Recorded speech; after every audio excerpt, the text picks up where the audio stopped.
Welcome, everyone, to ITD Gaming Appetizers.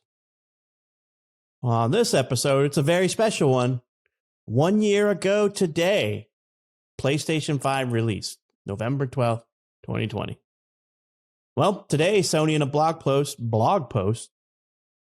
released a whole bunch of gaming data today. So they basically listed out some most popular games, the amount of time people have been in the PlayStation 5 environment, all kinds of stuff like that. One thing I found quite interesting was that they released the top 10 most played PS5 games since the PlayStation 5 came out. And there's only 2 PlayStation exclusive games on that list, which kind of blew my mind a little bit. And the most popular one, I guess, shouldn't be a shock to anyone, but it's just interesting to see that you buy this really expensive PlayStation 5 to play Fortnite. You should have just kept the PlayStation 4. You didn't need a new PlayStation 5 for that.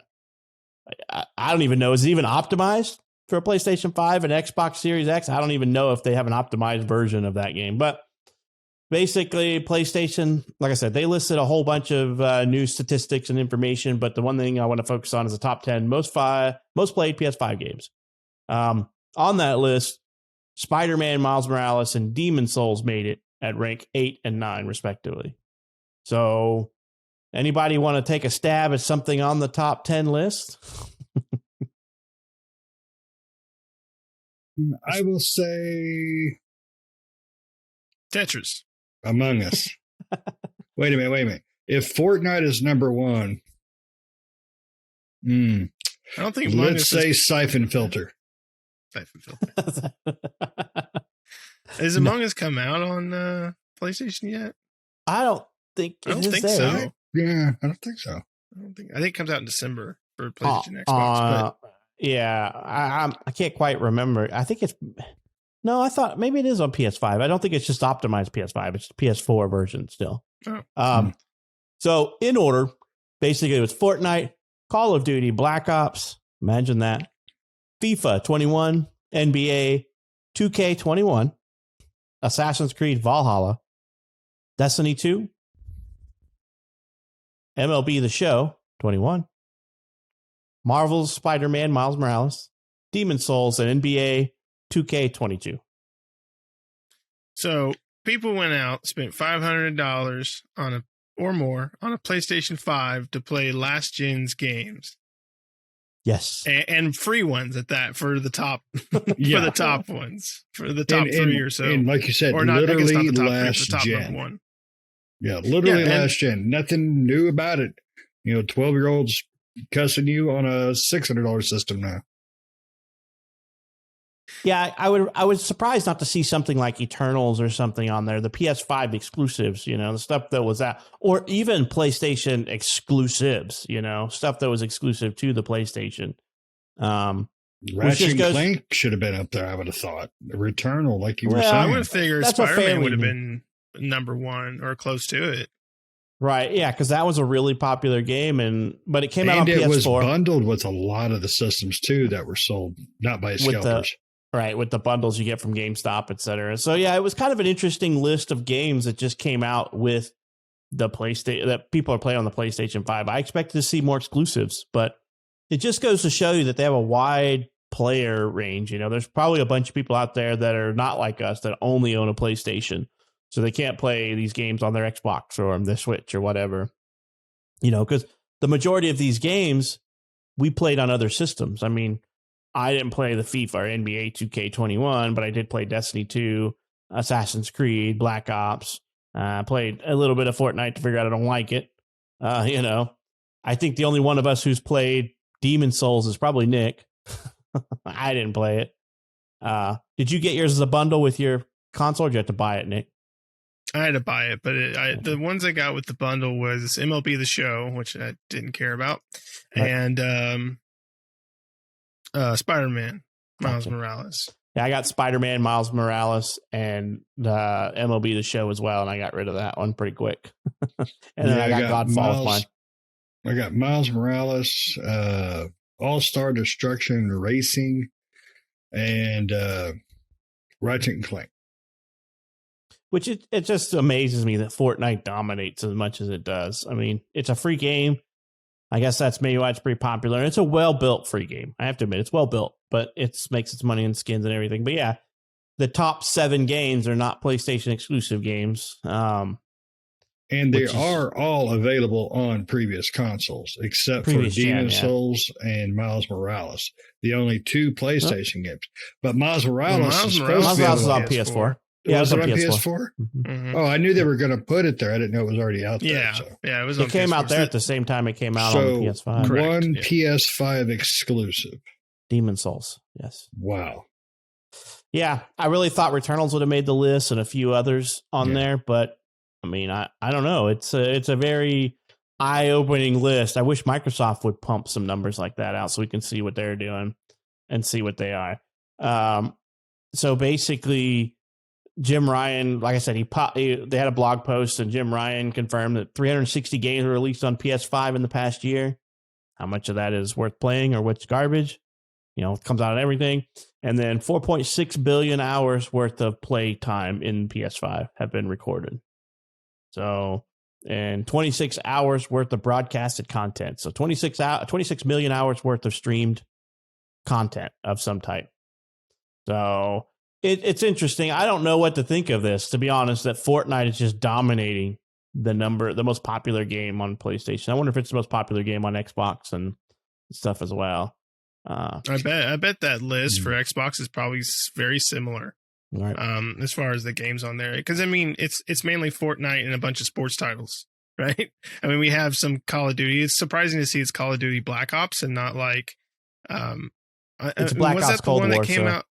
Oh, that was the last one. That was out, the right? last one. That was the one we were talking about. That's right. That's right. So. Yeah. So I guess that one doesn't surprise me, but yeah, I mean, besides Fortnite and that, and Spider-Man and Demon Souls, the rest of them are all sports titles. So yeah, you got what, a couple of shooters. You got Call of Duty, you got Fortnite, Call of Duty, and Destiny 2 shooters. Oh, and Destiny 2. Yeah. And then you got a bunch of sports games. How old are Destiny 2 and Fortnite? I mean, even though Fortnite's free, they're still really old games. But I mean, they're games of service, right? So they're constantly adding new content, constantly adding new stuff. I can see those. And for the most part, Call of Duty, Black Ops, Cold War is a games of service as well. They add new content, they add new maps, new things. So that stuff like that. And I don't know much about, I can't say anything about the sports games. I don't play FIFA or NBA 2K or MLB The Show. I mean, mine came with MLB The Show. It never left the packaging until I traded it on something else. So, you know, it's one of those things where that happened. But it's an odd thing. I was really hoping to see a couple of PlayStation 5 exclusives, or maybe even those guys to fudge the numbers a little bit and show a little bit more of their own stuff at the top. But it's if you want to, you can go check out the PlayStation blog where it's PlayStation 5 turns 1 today. If you go check out that blog post on PlayStation, you can find all the numbers and stuff. It's blows my mind is what I have to say. I don't know why Fortnite. It blows my mind that Fortnite is so popular. I don't like it. I'm not a Battle Royale fan, so that's part of that. But no, so PlayStation 5 many games were released 5. on PlayStation that we don't play. A lot of people don't play, but Fortnite is played by everyone. This thing's still just like your MLB into plastic, and it ain't going to get unwrapped anytime soon. Well, and to basically put some of this in perspective too, a lot of the games on this list are games that aren't like a single run through story. You know, a Ratchet and Clank single playthrough is not going to make this list because it has no way of competing with the amount of time that anybody would put into a sports game or a game of service game, right? Because you put your 40 hours into a singular story-based game, and you're done. You may do a second run through and get 80 hours in it, but come on, if you're playing FIFA and you're doing a career mode, you're playing 2 hours a night for freaking months to get through to the cup or something like that, or playing around or doing whatever. I mean, those games as a service are just going to kill your hours because you can fart around in there. So these are games based on... But Miles Morales is on that list, and that's almost a at the 6 bottom. freaking hour game, maybe. Ratchet and Clank was much longer than that. I should say double, which isn't much, really. Maybe 18 hours is what I probably put in it. But Spider-Man is just that game. I mean, we all love the original. Really enjoyed Miles Morales. I thought they did a fantastic job with the story and stuff. But that to me was not a full game. It really was DLC. I mean, it had the quantity, the context, the time. It was DLC. Right. So, but those two games are closer to the end of the list. Like I said, it was Miles Morales and Demon Souls were 8 and 9. So then they barely beat out NBA 2K22, probably because of the release date for that game. So when it came out, the amount of time. If that tells you how popular some of these games are, NBA 2K22. Here it is, November 12th. When did that game come out?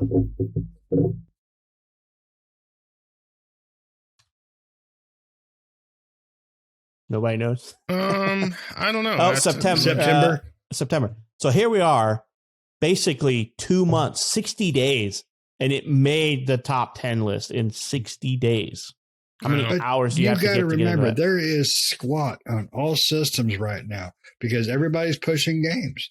So a lot of these games I can kind of see because there's not a lot going on right now. We're starting to hit and miss more, definitely hitting more because we've been playing some really good stuff.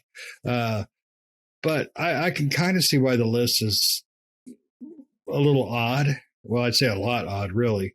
But, do you think next year, let's get your interpretations there. Do you think next year we should have a better flow of new content, new games? Do you think that list is going to change much as far as the types of games? Or do you think Fortnite is still going to be on there and all the sports games? I don't see that. Yep. I see games as a service games always beating out non-games as a service games because there's just content added. You can put perfect example. You just mentioned Miles Morales, 7.5 hour game. If you don't do anything but the story, if you do all the side crap, you're looking at like 17 to 18 hours.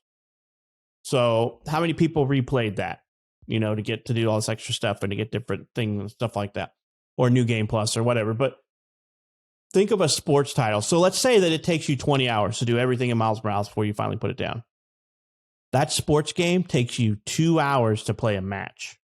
And if you do 10 matches, there's 20 hours already in that. Just trying to get to a cup or something, or Madden or whatever. You ain't played me online because we'll be done in 5 minutes. Yeah, because nobody wants to play. But that's what I'm saying. But the games of service like Fortnite, they come out with something new and it pulls their player base back in for another week or two. And then in 3 weeks, they put out something new and it pulls those same players back in and it gets hours and hours. The crossover stuff is what's really kept it because I didn't mean to interrupt you. I was just thinking Nick brought up before we started recording, Naruto is going to be their next crossover event. I am a huge Naruto fan. I will never freaking play Fortnite again, but I'm a huge Naruto fan. So it does entice me to check it out a little bit. I mean, can I shoot somebody, maybe throw a shuriken up their butt? I mean, 1,000 Fingers of Death, something. Yeah. But, when you think about all the other stuff that's PlayStation exclusive, they're all single player adventures. They're not going to be able to compete because you can only play these games so long. I mean, no matter single player stuff, you can only do so much in. I mean, even our most beloved games that we put our time in, for me, Horizon Zero Dawn Forbidden West is coming out. I'm going to play the crap out of it. But I guarantee you that I've probably put way more time in Destiny over the course of its life or two than I would put into this game because it's a game of service. I can go through and run all my content by myself. And then when one of you guys decides you want to play, I'll hop in and play with you guys because you're playing as a group, playing with your friends. You can do matchmaking and football and soccer and basketball and baseball. You can do all the stuff that you can't do in like Horizon or God of War or anything like that. So I really honestly don't think that the single player games, the story-driven single-player games have a leg to stand on in a competition of hours played. Now, maybe if they did number of units sold, maybe, but I don't know if they would even still be able to compete because there's a lot more. I think there's probably a lot more sports fans than there are of us that aren't big sports fan gamers, So they have to be, right? For EA and all these companies to make buku bucks and keep pumping out a same game every year with a new title, Madden NFL 2021, 2022, 2K21, 2K22. I mean, NFL Manager, NFL Waterboy, NFL I'll tie your damn shoe, NFL Simulator, all this NFL stuff. Concussion, shoot your wife. It's Right. Sorry. So it's just bad. It's just bad what they do. I don't think that regular games have a chance. I mean, do you guys think they do? Do you think that regular games have a chance against like sports games or games of service games? Certain, very few, but certain games have a chance. I think the next Horizon may, just because of it's one of the game itself. Two, Horizon has a lot in it, the original did. But I think this one here will be a lot bigger. So that one would have a chance. Very few single player games would. The new Halo, apparently it's a lot more massive than I would have expected, because it's now more pseudo open world. So games like that may have a chance. But you're right; it's not going to be a game that's highly competitive. That's probably the biggest draw of those games. It's highly competitive, especially the football. Football America and football Europe. I mean, they love their competition stuff on there. What about you, Nick? No, not really. I couldn't. The only thing I could see is Horizon, maybe. The only thing I could potentially see on there, and it would be towards the bottom, would be the God of War Ragnarok. I could see it probably hitting around where Demon Souls or Miles Morales is on that list. But I don't think it's going to beat out, all the sports titles in Fortnite and stuff that's on there. Vanguard may take place of Black Ops, maybe. But that's about the extent to which you're going to see. Right. I just don't think they have a leg to stand on, because there's a difference between playing a single player story game by yourself and beating it, and then deciding to play through it again. I mean, we just played through, Guardians of the Galaxies as a group. Loved it. I would love to see the alternate choices, but I just haven't taken the time to do it, and I more than likely won't. How many other players are there like that for us out there? So that game got it. I loved it. Loved the game to death. Played it from start to finish, completion. All of us did. But it will never stand a chance in hell of making this list of amount of time played. No, but I don't know. There's, like Nick said, like I said, I think you said it's very few will have even a remote chance of hitting top 10. And that's going to be those monster games like Ragnarok and Zero Dawn. So it's kind of exciting to see what next year's list is going to look like with hopefully a more flow of games and all that stuff. But hopefully don't have more pushes or delayed past 2022 and 2023. But the three of us contributed to helping Miles Morales get on the list, and one of us contributed to helping Demon Souls get on the list. The masochist of the group. Gee, one out of three. Let's everybody who's watching, let's get your opinion. Who do you think was the masochist that decided to buy Demon Souls and play it and beat it? Probably, I would imagine. I haven't beat it yet. Oh, damn! Away the secret. But I did play it last night. So look at that. See, he likes a little bit of punishment before bedtime. He likes a little punishment during bedtime. Puts me to sleep. Sleep like a baby. He likes getting pummeled to death in the game, so it just makes him sleep. Everybody else, it raises their blood pressure, but for Nick, it's just that calming, soothing, getting a beat down before bed. Oh, yeah. Nothing like a rage quit and a nap. Yeah, so I'm excited to see next year's list. And on that list, I played nothing else on the PlayStation 5. Did you guys play anything else on that list on the PlayStation 5? None of them were exclusive except for those two, and I don't play anything but exclusive. I played Miles Morales. I played Nick's Demon Souls for like 5 minutes just to check it out because that was before I got mine. So my PS5. Gotcha. No, next year, God willing, it'll be better. Yep. So here's hoping to that. Anybody else got anything they want to add on this list before we put this ironic list to bed? No. Xbox has for the love similar. of God, no more Fortnite for a while. Come on, guys, take a break. It's dominating. It's going to be there for decades. Instead of putting Naruto in it for a week, give me a new Naruto game. That's all I ask. All right. Well, we hope everybody enjoyed this episode. Let us know if you played any of these games, and are you a PlayStation only person? Do you only own a PlayStation, or do you only own an Xbox, or do you own all of them? Let us know what you own and play. Like us, we own PlayStation 5s. It's our console for exclusives only. We play everything on Xbox just because Game Pass and the community is a lot easier for us to play together in the PlayStation environment. So let us know what you play. If you have all of them, one of them, or none of them, why are you watching a gaming channel if you don't own any of them? But that's beyond me. So let us know what you think down in the comments. And don't forget, make sure you like and subscribe so we can keep doing what we're doing. We hope you enjoyed this episode, and we hope to catch the next one. See ya.